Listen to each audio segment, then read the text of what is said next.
Hermanos, buenos días con cada uno de ustedes. Una vez más, vamos a continuar con nuestra clase de discipulado Nueva Vida en Cristo. Estamos en el tomo 1 y vamos a ver el paso número 11 o la clase número 11 hoy. El tema de las ordenanzas. Las ordenanzas en la Biblia son dos: el bautismo y la cena del Señor. Así que vamos a ver los dos temas hoy. Seguramente nos vamos a extender a poco más de una hora por la información que tenemos. Pero, como siempre digo, va a ser para aprender, va a ser bueno para cada uno de nosotros. Bueno, vamos a desarrollar, como siempre, verdadero y falso. Y después de esto vamos a orar y pedir al Señor que nos ayude en el estudio. Vamos entonces. Paso número 11, las ordenanzas. Escriba falso o verdadero. Dice ahí. Primera afirmación. ¿Debo bautizarme para ir al cielo? ¿Verdadero o falso? ¿Debo bautizarme para ir al cielo? ¿Verdadero o falso? Entonces, ¿qué dicen ustedes? La respuesta es muy fácil, ¿no? Muy obvia. Dice, ¿debo bautizarme para ir al cielo? No. El bautismo no nos ayuda para ir al cielo. Recuerde que Efesios 2, 8, 9 dice, porque por gracia sois salvos por medio de la fe, y esto no de vosotros, pues es don de Dios. Y en el versículo 9 dice, no por obras para que nadie se gloríe. Entonces, toda cosa que nosotros hagamos cuenta como una obra hecha por el hombre para ir al cielo. Por lo tanto, no es válido alguna obra que nosotros podamos hacer, porque entendemos que toda la obra de salvación la hizo Jesús en el Calvario, en la cruz del Calvario. Entonces, mi bautismo es simplemente un paso de obediencia. El bautismo es simplemente seguir el ejemplo de Jesús, es seguir las pisadas del Maestro, es obedecer lo que la Biblia nos dice. Ya vamos a desarrollar el tema, ¿no? Ahí voy a responder más inquietudes o preguntas. Entonces vamos al número 2.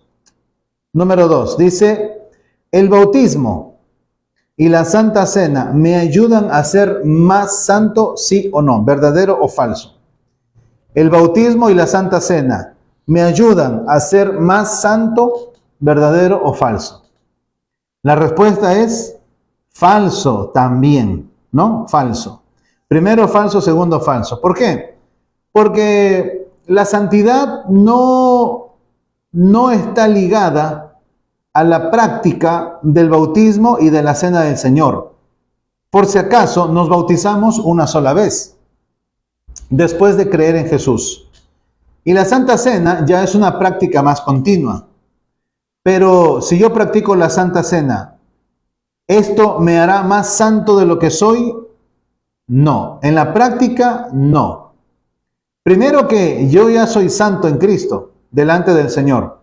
Cuando Pablo escribe a las iglesias, recuerde, él dice a los santos que están en Roma, a los santos que están en Corinto, a los santos que están en Filipos, ¿no? O sea, nosotros como creyentes somos santos delante de Dios, somos llamados santos, un pueblo santo por Dios. Pero en la práctica necesitamos vivir en santidad. Y la práctica del bautismo y la cena del Señor no me hace más santo. No me hace más santo. En tal caso, la santidad viene por la constante aplicación de las Escrituras. Viene por el conocimiento aplicado de la Biblia.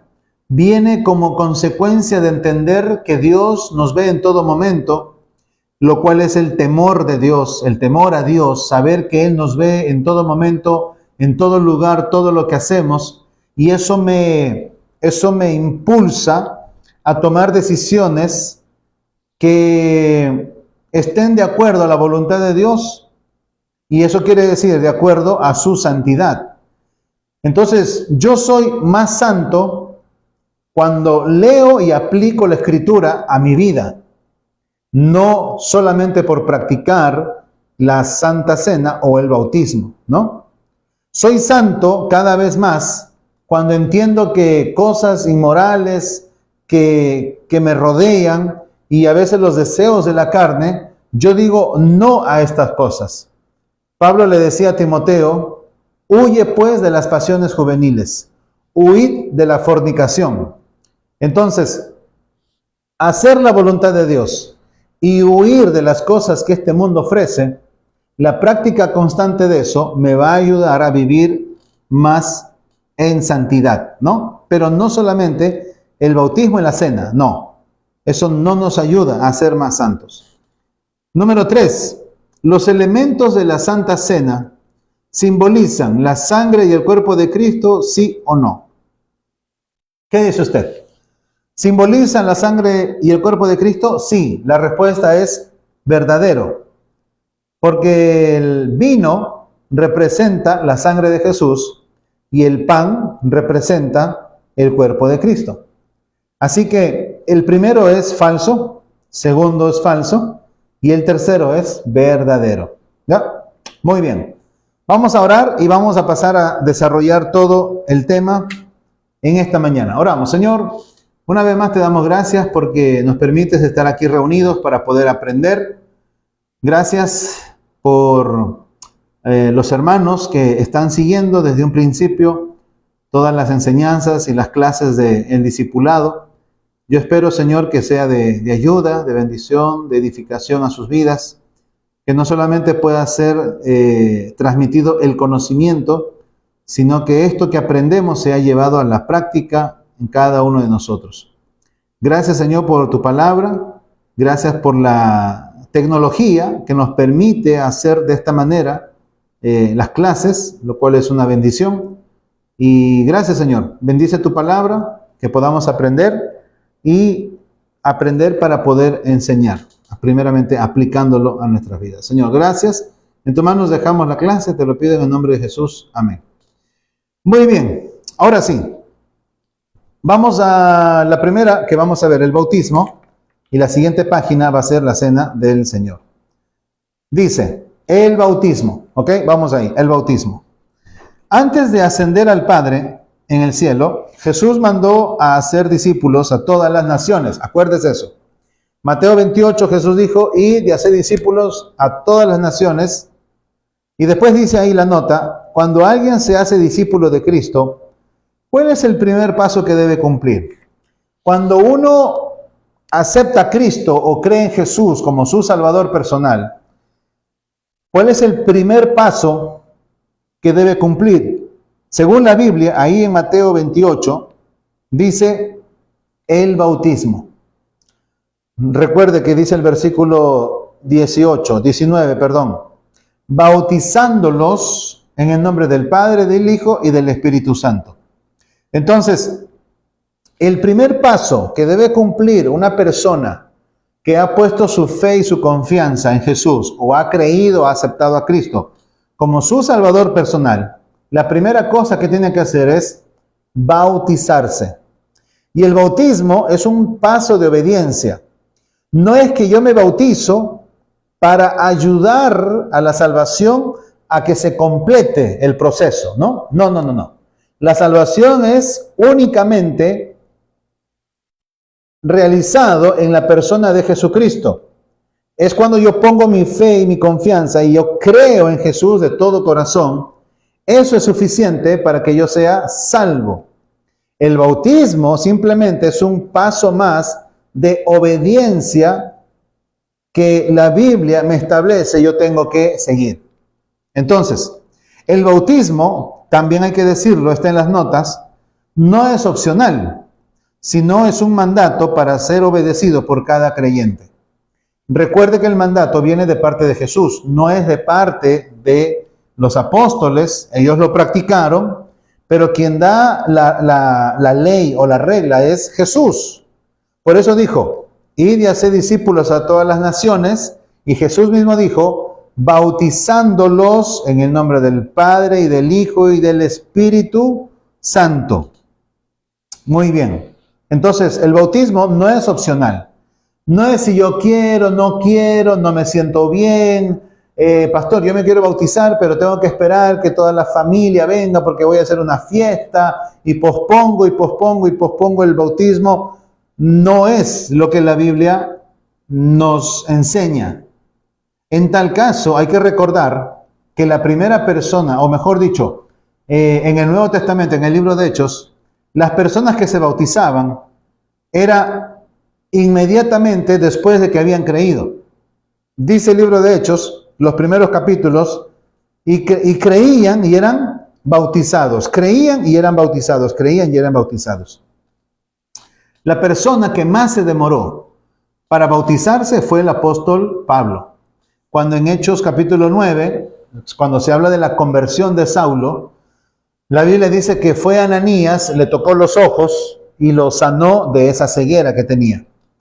Y cuando él está solo en su cuarto, orando, meditando, pensando, dice la Biblia que él comió, después que fue sanado, comió, recobró fuerzas y dice la Biblia que se bautizó. Y todo eso ocurre después de 3 días. Entonces, el bautismo es lo más pronto posible. Es lo más pronto posible. Si no lo hemos hecho, a veces es por ignorancia. Pero quienes no deben ignorar esto son los pastores o los líderes de las iglesias en darse cuenta de que el bautismo tiene que ser un paso de obediencia lo más pronto. Eso sí, hay que estar seguro de que quien se va a bautizar es una persona que ha creído de todo corazón en Jesús como su Salvador personal. Ahora, en el libro de Hechos, capítulo 16, vaya conmigo ahí, por favor, Hechos, capítulo 16, dice en la nota, el bautismo, en su libro, no es un requisito para ser salvo. El bautismo no es requisito para ser salvo, ¿ok? Sino el resultado de que yo ya soy salvo. En el caso del carcelero de Filipos, ¿cuál es el único requisito para salvación? Hechos 16, 30 y 31. Recuerde que Pablo está en Filipos, lo han llevado a la cárcel. El carcelero de Filipos lo tiene que cuidar, lo tiene que ver. Y dice la Biblia, sacándolos les dijo, o sea, el carcelero les dijo a Pablo y Silas, les dijo, señores, ¿qué debo hacer para ser salvo? ¿Qué debo hacer para ser salvo? Y ellos dijeron, cree en el Señor Jesucristo y serás salvo tú y tu casa. Entonces, el bautismo no es un requisito para ser salvo. Pastor, yo he creído, pero me tengo que bautizar para completar la salvación. No. La salvación es únicamente la bendición que recibimos por haber creído en Jesús. Como dijo el carcelero de Filipos, ¿qué debo hacer para ser salvo? Y Pablo respondió, cree en el Señor Jesucristo y serás salvo tú y tu casa. Tú serás salvo y le predicarás a tu gente, a tu familia, y tu familia también podrá ser salva. Es lo que está diciendo. No está diciendo que si yo soy salvo, automáticamente toda mi casa también son salvos. No, eso no está diciendo, sino como consecuencia de que yo he oído el Evangelio, he creído en el Evangelio, yo puedo predicar a mi familia el Evangelio y ellos también podrían creer, podrían ser salvos. Entonces, eso es lo que enseña. El único requisito para salvación es creer. El único requisito, creer. Ahora, ¿cómo dieron testimonio de su nueva fe el carcelero y los miembros de su familia? Vamos avanzando hasta el versículo 33. Hechos 16, 33. Dice, y él tomándolos, en aquella misma hora de la noche, les lavó las heridas y enseguida se bautizó con todos los suyos. El carcelero de Filipos lo que está haciendo es lavar las heridas que tiene Pablo en la espalda, seguramente por los látigos, por los azotes que ha recibido poco antes, razón por la cual ahora está encarcelado. Y cuando el carcelero de Filipos ha creído en Jesús como su Salvador personal, en ese momento ahora lo que él hace es cura las heridas de Pablo, sana las heridas de Pablo, sana en el sentido de curar, estar pendiente de sus heridas, lavó sus heridas, y enseguida, mira lo que dice, enseguida se bautizó él con todos los suyos. O sea, el carcelero de Filipos entendía, porque Pablo le había explicado, eres salvo, pero debes bautizarte. Tienes que bautizarte porque es una ordenanza, es un mandato de parte del Señor Jesús que nos identifica con su pueblo. Hay una nota ahí en el libro. Versículo 33 indica que toda la familia creyó, no solo el carcelero. Primero para ser salvos creyeron y después se bautizaron para dar testimonio de su fe. Entonces, yo soy salvo y quien sabe si soy salvo o no de todo corazón es Dios, porque Él ve los pensamientos y los corazones. Pero yo no puedo ver el corazón.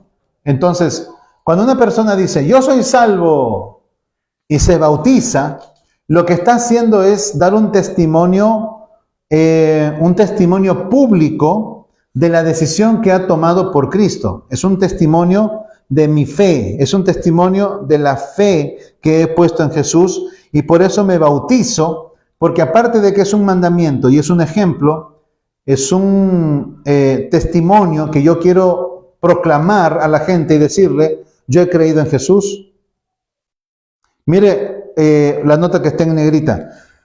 Con el bautismo damos testimonio público de que ya somos salvos. No es que me bautizo para ser salvo, no, pero cuando me bautizo estoy dando un testimonio público, estoy diciéndole a la gente, yo he creído en Jesús como mi Salvador personal y por eso me estoy bautizando. Regresamos al libro de los Hechos, capítulo 2, versículo 41. Hechos 2, 41. Ahí está, ¿no? Algo que lo había mencionado.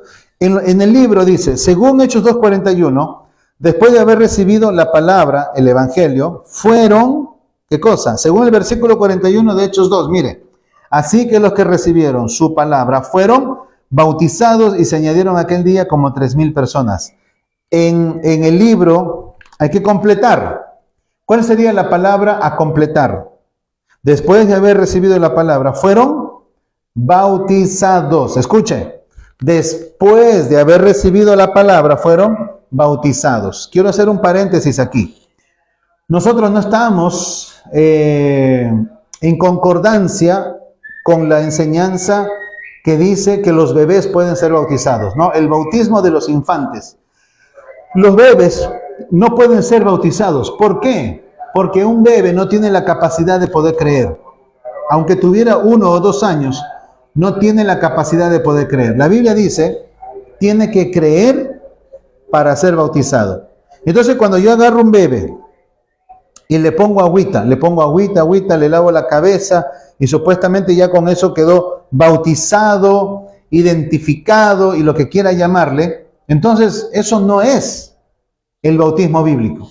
Eso no es, porque ese niño no ha ejercido esa fe salvadora, no conoce acerca de esto. Por eso nosotros enseñamos bíblicamente que una persona que ha creído en Jesús recién se puede bautizar. Pero no te puedes bautizar si no has creído.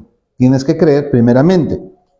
Ahora, el bautismo fue su manera de identificarse con la iglesia en Jerusalén, participando en sus actividades, tales como la predicación, la comunión, la cena y la oración.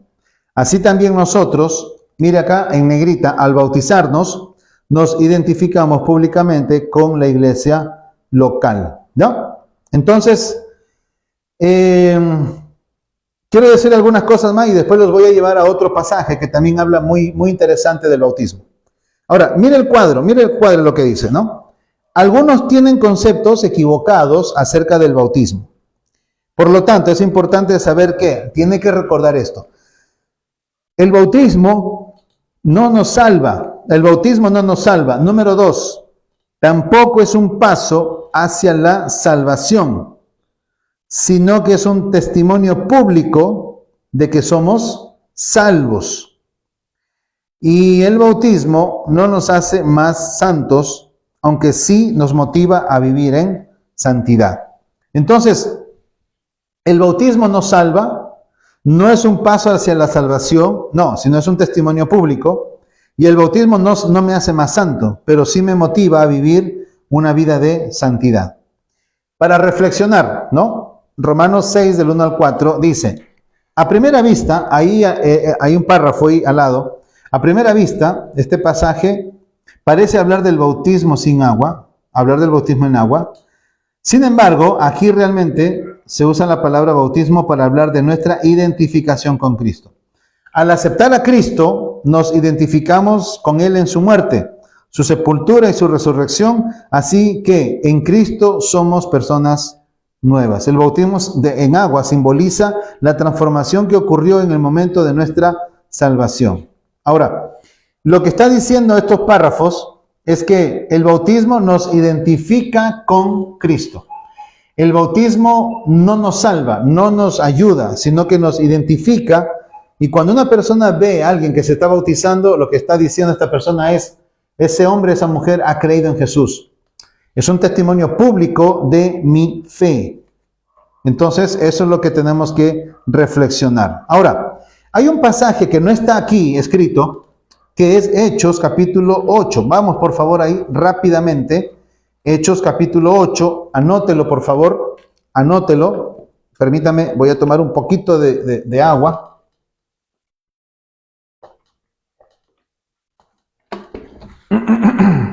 Ok. Anote por favor Hechos capítulo 8. Hechos capítulo 8, versículo 26 hasta el versículo 40. Yo le voy a animar a que usted, a manera de estudio personal, lo lea, lo desarrolle, léalo con atención, medítelo y tome énfasis, por lo menos, en lo que trata desde el versículo 35 hasta el versículo 39. ¿verdad? Aquí habla del bautismo del etíope o el eunuco. Y la Biblia habla de que Felipe es enviado por el ángel a predicarle al etíope y al final va a haber una escena de bautismo. Hay algunas conclusiones que sacar allí, pero yo quiero que usted las saque. Yo quiero que usted las lea y saque algunas conclusiones tomando en cuenta lo que estamos leyendo acerca del bautismo. Yo no le quiero decir, porque si yo le digo, le estoy haciendo la tarea, le estoy haciendo los deberes, ¿no? Y usted sabe que todos nosotros podemos ver muchas veces la misma cosa y a veces otras cosas. Entonces, yo en este pequeño pasaje veo por lo menos 3, 4, 5 cosas interesantes en relación al bautismo, que están en los versículos que hemos leído también. Hay ciertas cosas muy similares, pero yo quiero que usted lea y pensando en la ordenanza del bautismo, usted saque conclusiones en base a ese párrafo, a esa historia del bautismo del eunuco. ¿Ok? Entonces, mañana o la siguiente clase, yo voy a tratar de compartirle lo que fueron mis observaciones en relación al bautismo con este pasaje. ¿Ya? Entonces, por favor, eso, se lo encargo, para que usted lea y medite. Conclusiones acerca del bautismo, ¿no? Algunas conclusiones vemos allí. Así que eso a manera de deber para que todos estemos estudiando un poco más. Ahora, yo había mencionado, y creo que no le di la cita, que Pablo se bautizó 3 días después de haber creído. Eso está en Hechos capítulo 9, anótelo, Hechos capítulo 9, versículo versículo 18. ¿Ya? Al momento le cayeron de los ojos como escamas y recibió al instante la vista y levantándose fue bautizado. ¿Ya? Entonces, Pablo se bautizó algunos días después. Eso de los días se ve en el versículo 9. Dice, donde estuvo 3 días sin ver y no comió ni bebió. Entonces, de ahí nosotros sacamos la conclusión de que Pablo fue el que tardó más en bautizarse. 3 días se tardó. Entonces, no hay razón para postergar demasiado el bautismo, sino dar un paso de obediencia. Después, ya, usted puede celebrarlo, puede juntar a la familia y todo, pero eso no determina si yo me tengo que bautizar o no. Hágalo lo más pronto. Ok. Viramos la hoja y vamos a la cena del Señor. La santa o la cena del Señor. Vamos por favor a 1 Corintios capítulo 11. Esto, como le dije al principio de las clases, es solamente un vistazo, una clase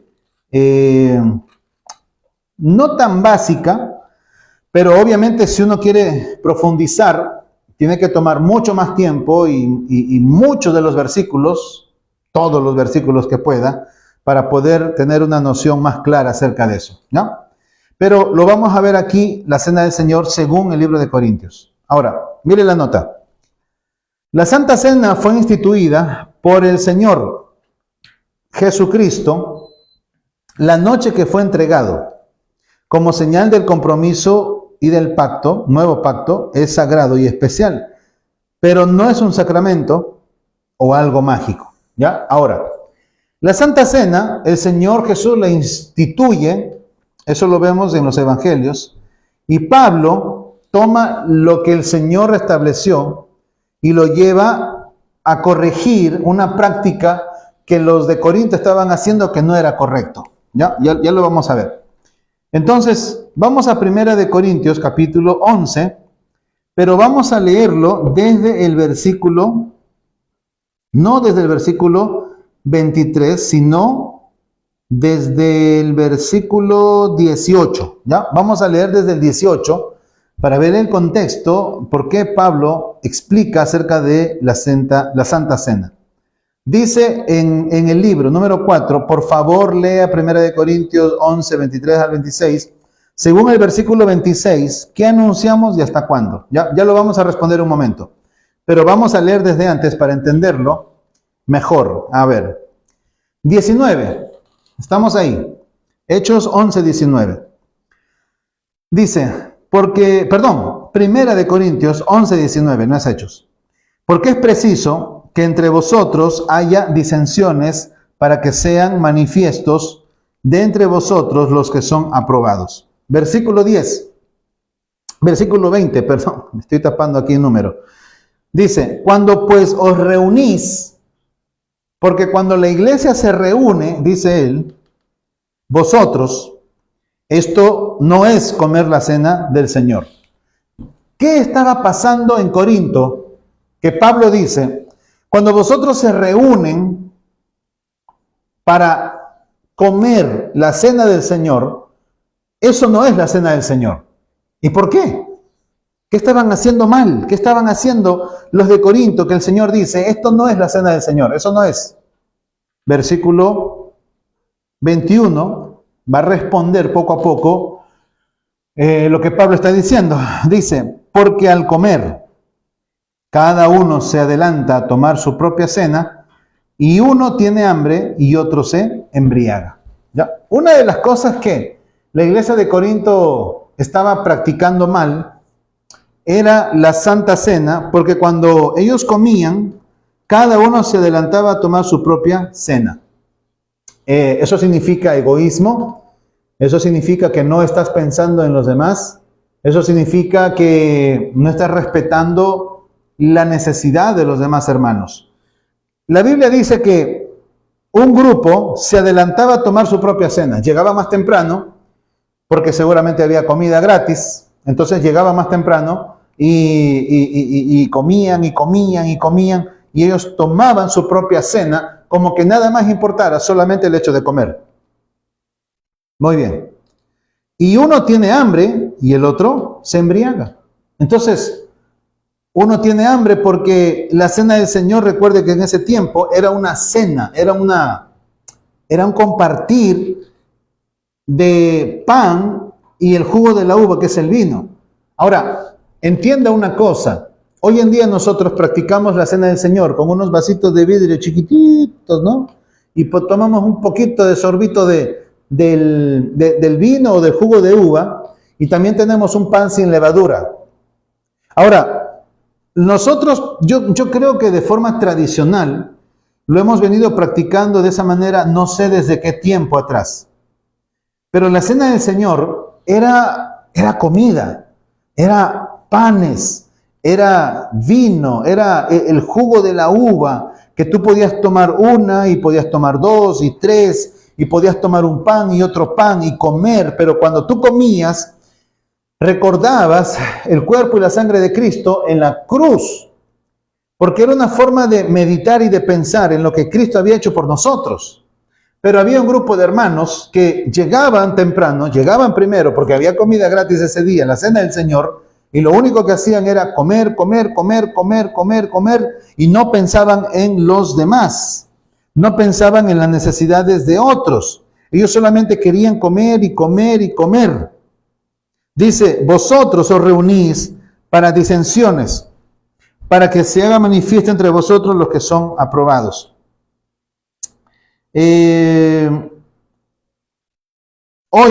Dice que hay entre vosotros disensiones. Ahora, versículo 21, porque al comer cada uno se adelanta a tomar su propia cena, escuchen, y uno tiene hambre y el otro se embriaga. Entonces la Santa Cena era en esos tiempos una cena, una comida. Versículo 22, pues que no tenéis casas donde que comáis y bebáis, o menospreciáis la iglesia de Dios y avergonzáis a los que no tienen nada, ¿qué os diré? Os alabaré en esto. Dice, en esto no os alabo. Entonces, ¿qué estaba pasando? Que la iglesia del Señor estaba siendo avergonzada, menospreciada por la práctica equivocada de la cena del Señor de los hermanos de la iglesia de Corinto. Porque él dice, mira, ustedes vienen a comer, ustedes son, bueno, no lo dice Pablo, lo digo yo, ustedes son dragones, vienen acá, hay mucho pan, hay mucho vino, pero comen, que han dejado a la gente con hambre, han dejado a la gente con las ganas de comer. ¿Y acaso ustedes no tienen casa donde comáis o beber? ¿Ustedes no tienen casa, acaso? ¿Por qué no se van a su casa a comer allá todo el pan que quieran y todo el vino que quieran? ¿Por qué no se van a su casa? ¿Por qué tienen que venir aquí a causar este tipo de malestar? Y dice, ¿avergonzáis a los que no tienen nada? ¿Avergüenzas a los que no tienen nada? Entonces, Pablo ya está como, yo lo percibo un poco enojado por la práctica equivocada de los corintios. A los que no tienen nada, avergonzáis. Dice, ¿qué os diré? ¿Os alabaré en esto? Aplausos. En esto no os alabo. La iglesia de Corinto estaba fallando en una práctica sumamente importante, que era la práctica de la cena del Señor. Y el apóstol Pablo dice, les alabo, os alabaré en esto, en eso. Dice, yo no os alabo. No, dice que el mundo les alabe lo que quiera, pero yo no les alabo porque ustedes han hecho mal la práctica de la cena del Señor. Versículo 23. Yo recibí del Señor lo que también os he enseñado, que el Señor Jesús, la noche que fue entregado, tomó pan. Porque yo recibí del Señor lo que también he enseñado, que el Señor Jesús, la noche que fue entregado, tomó pan. ¿Con qué comenzamos la cena del Señor o la práctica? Con pan. ¿Ya? Con pan. Versículo 24. Habiendo dado gracias, lo partió y dijo, tomad, comed, esto es mi cuerpo que por vosotros es partido, haced esto en memoria de mí. Asimismo, estoy avanzando un poquito más rápido, asimismo tomó también la copa después de haber cenado, diciendo, esta copa es el nuevo pacto en mi sangre. Haced esto todas las veces que la bebiereis en memoria de mí. Entonces, Versículo 25, 26. 26, perdón. Así pues, escuche. Todas las veces que comiereis este pan y bebiereis esta copa, la muerte del Señor anunciáis hasta que Él venga. Cuando yo practico la cena del Señor, de alguna manera estoy anunciando su venida, anunciando la venida. Cristo viene pronto, arrepiéntanse. Yo he creído, por eso me bautizo, pero estoy dándole un testimonio a la gente de que Cristo viene. Cristo viene. Entonces, algunas cosas vamos a ir respondiendo rápido, según lo que ya hemos leído, ¿no? No es un sacramento, perdón, la Santa Cena, desde el principio, la Santa Cena fue instituida por el Señor Jesucristo la noche que fue entregado, como señal de compromiso del nuevo pacto. Es sagrado especial, pero con un sacramento o algo mágico. Pero no es un sacramento o algo mágico. Por favor, lea 1 Corintios 11, 23 al 26, que es lo que ya leímos. ¿Qué anunciamos? A ver, la respuesta, vamos rápido. ¿Qué es lo que hemos anunciado? La muerte del Señor Jesús. La muerte del Señor Jesús es lo que anunciamos. ¿Hasta cuándo tenemos que anunciar esto? ¿Hasta cuándo? A ver, tenemos que enseñar esto hasta que Cristo venga a este mundo. Entonces, ¿hasta cuándo? Practicamos la cena del Señor. ¿Y qué anunciamos? Anunciamos la muerte del Señor. ¿Hasta cuándo? Hasta que Él venga. La cena del Señor debe ser practicada hasta que el Señor venga, porque fue una institución para la iglesia desde un principio. Ahora, el número 5 en las notas. ¿Qué significa hacer esto? ¿Qué significa hacer esto? En memoria de mí. ¿Qué significa la frase en memoria de mí? A ver, por ejemplo, yo le digo a mis hijos, necesito que hagan esto y aquello, mira estas instrucciones, y quiero que lo hagan en memoria de mí, porque yo ya no voy a estar. Pero que ustedes mantengan el recuerdo de su padre, espero que eso les impulse a hacer las cosas que yo les he pedido, ¿no? Como mandamiento, haced esto en memoria de mí. Versículo 24 y versículo 25. Habiendo dado gracias, lo partió, dijo, tomad, comed, esto es mi cuerpo, que por vosotros es partido, haced esto en memoria de mí.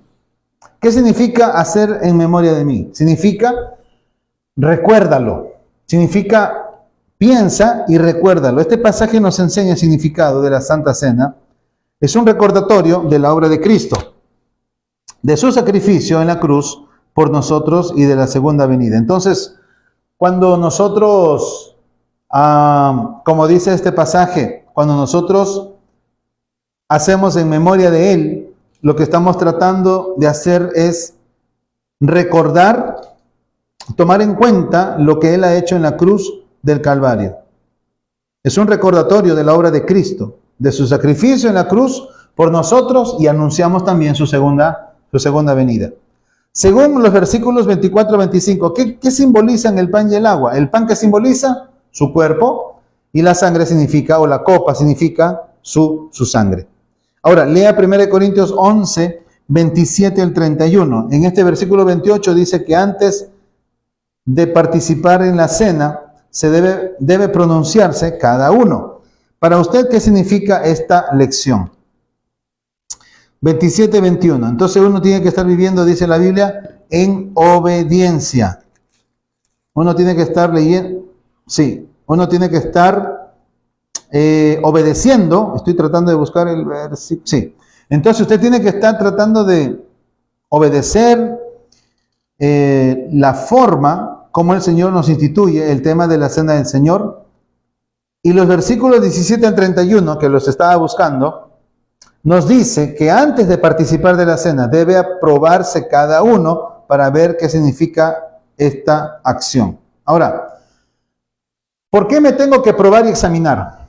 Porque como todos somos pecadores y cometemos cosas que no son correctas delante de Dios, cuando yo quiero ejercer la cena del Señor, yo tengo que tomar un tiempo para poder orar, pedir perdón,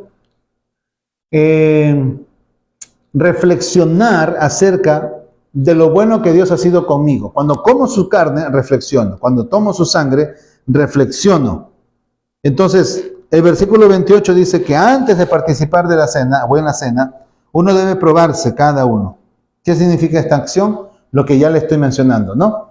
Que uno tiene que probar, uno tiene que examinar si está en la fe o si está viviendo una vida que le va a permitir participar de la cena del Señor. Primera de Corintios 10, versículos 16 y 17.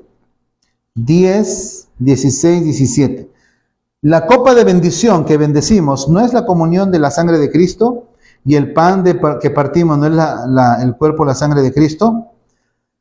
Siendo uno solo el pan, nosotros somos muchos, con ser muchos somos un cuerpo, pero todos participamos de aquel mismo pan.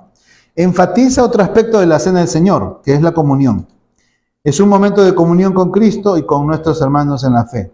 ¿Qué quiere decir comunión? ¿No? ¿Qué quiere decir comunión? Para usted, para mí, ¿qué sería comunión? Porque necesitamos comunión con Cristo y con nuestros hermanos en la fe. Entonces, este versículo de Corinto nos va a animar y nos va a exhortar a que tengamos comunión unos con otros y no podemos ser enemigos unos con otros. Ahora, en la parte de abajo, usted va a ver un cuadro,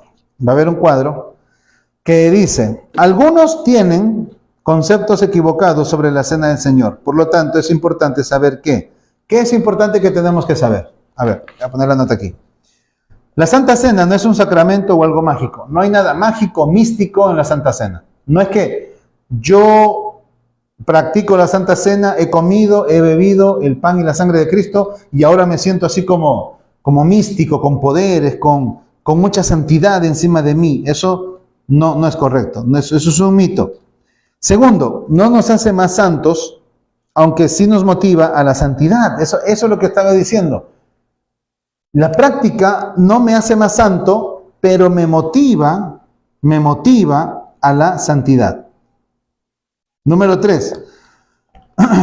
La copa no se convierte en la sangre ni el pan en el cuerpo de Cristo, sino lo que simbolizan. La copa no se convierte en la sangre de Cristo, ni el pan en el cuerpo de Cristo, sino que simbolizan. Santa Cena es un recordatorio simbólico de que Cristo va a venir. Entonces,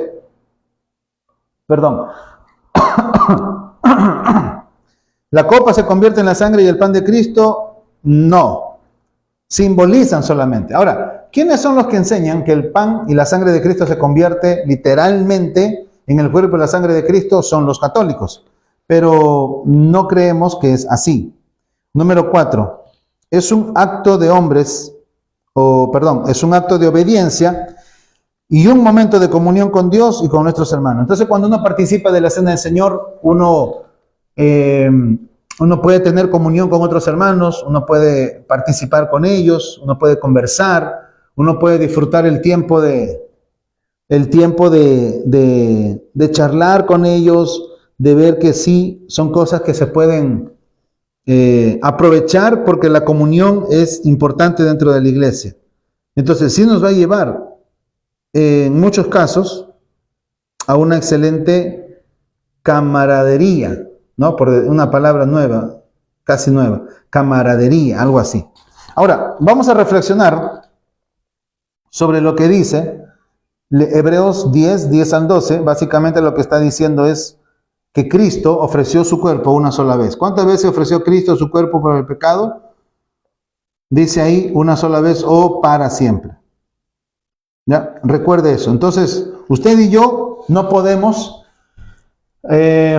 menospreciar o tomar en poco la práctica del bautismo y la cena del Señor. Ahora, ¿quiénes participan de la cena del Señor? ¿Quiénes son los que participan? Salvos, bautizados y que pertenecen a una iglesia local. Porque si usted es salvo y bautizado, pero no pertenece a una iglesia local, le da igual, termino aquí, me voy, de ahí me voy, y ando brincando de lugar en otro buscando a ver cuál es la verdadera iglesia, pues no la va a encontrar porque no hay ninguna que es perfecta. Y si usted alguna vez encuentra una perfecta, pues no vaya, por favor, porque la va a dañar. Tomando en cuenta que estudios equivocados sobre la cena del Señor encuentran en el Espíritu en el Espíritu Santo. Entonces, al lado tienen un fortachón, un niño fortachón, y ese es el versículo para ir creciendo. Dice, lea Santiago 1:8, Salmo 19 o Salmo 27, un capítulo por día, ¿ya? Y el versículo de memoria, Salmo 28, versículo 29. Es un versículo clave para entender algunas de estas cosas que hemos venido hablando, ¿ya? Entonces, hermanos, la cena del Señor y las ordenanzas son dos temas que hemos querido avanzar en esta mañana. Entonces, hagan sus deberes, por favor. Hagan los deberes. Lean Hechos 8, como les dije, y aprendan todo lo que se puede de ahí. Hechos, capítulo. Vamos a ver.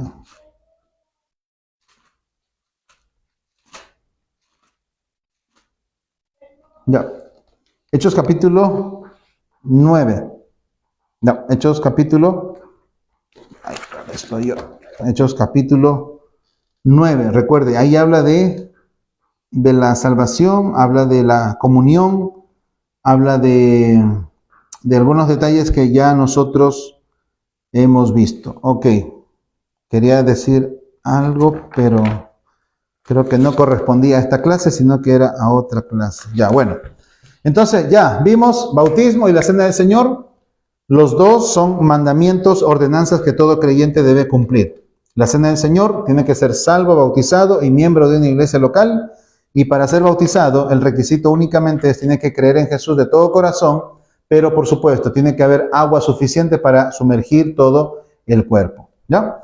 Así que espero que haya sido de bendición. La clase ha sido un poquito más corta. Sin embargo, usted puede repasar y los versículos que le vengan a la memoria, que tienen que ver con el tema, escríbalos, que siempre va a ser una bendición.